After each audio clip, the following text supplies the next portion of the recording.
Hello friends, welcome back to Vanitha Samayal. இன்றைக்கி நம்ம வனிதா சமையலில் ஒரு ஸ்பெஷல் ரெசிபி பார்க்க போகிறோம். அது ஈஸியாக வீட்டிலே சுலபமாக செய்யக்கூடிய ஒரு ரெசிபி தான். கேப்பச்சினோ காஃபி ரெசிபி பண்ண போகிறோம். அதுக்கு நம்ம எந்த ஒரு மிஷினும் தேவையில்லை. நம்ம ஒரு வீட்டில் இருக்கக்கூடிய ஒரு ஸ்பூன் வச்சு நம்ம சுலபமாக ஈஸியாக செஞ்சிடலாம். நம்ம எப்படி செய்யலான்றதை இப்போ பார்க்கலாம்.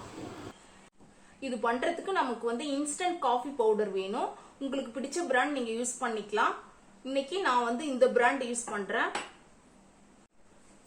இன்னைக்கு 2 பேருக்கு போதுமான அளவுக்கு நான் பண்ணி காட்டுறேன். உங்களுக்கு தேவையான அளவு போதுமான அளவுக்கு நீங்க அட்ஜஸ்ட் பண்ணிக்கோங்க. அதுக்கு ஒரு டம்ளர்ல 2 table spoon instant coffee powder நம்ம உள்ள சேர்த்துக்கலாம்.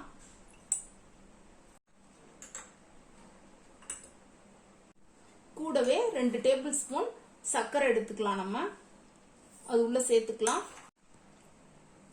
சேர்த்துக்கலாம். கடைசியா கூடவே ஒரு டேபிள் ஸ்பூன் தண்ணி சேர்த்துக்கலாம்.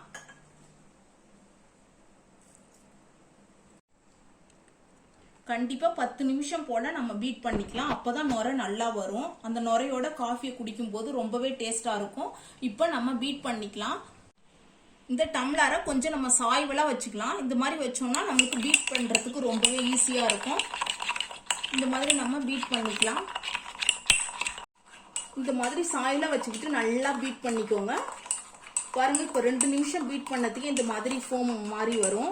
நிறுத்திடாதீங்க. நல்லா 5 நிமிஷம் இன்னும் நல்லாவே 5 நிமிஷம் ஆயிருக்கு. இன்னும் நல்லா பீட் பண்ணிக்கோங்க. இந்த மாதிரி ஃபோம் மாதிரி வரும். பாருங்க, நல்லா 10 நிமிஷம் ஆயிடுச்சு. இந்த மாதிரி பீட் பண்ணிக்கோங்க. நல்லா அப்படி சாச்சா கூட நம்ம கீழே விழக்கூடாது. அந்த அளவுக்கு ஃபோமிங் கெட்டியா இருக்கணும். ஸோ இப்போ கரெக்டான ஸ்டேஜுக்கு வந்தாச்சு. இப்போ நம்ம இதை இன்னொரு கிளாஸ்ல மாத்திக்கலாம், ஒரு ஸ்பூன் அளவுக்கு. இப்போ நம்ம வேற ஒரு டம்ளர்ல இதுல இருந்து ஒரு ஸ்பூன் நம்ம போட்டுக்கலாம். ஒரு பெரிய ஸ்பூன் அளவு நம்ம போட்டாச்சு. அதுல இப்ப நம்ம சூடான பால் சேர்த்துக்கலாம். 3/4 அளவு நம்ம பால் ஊத்திக்கலாம்.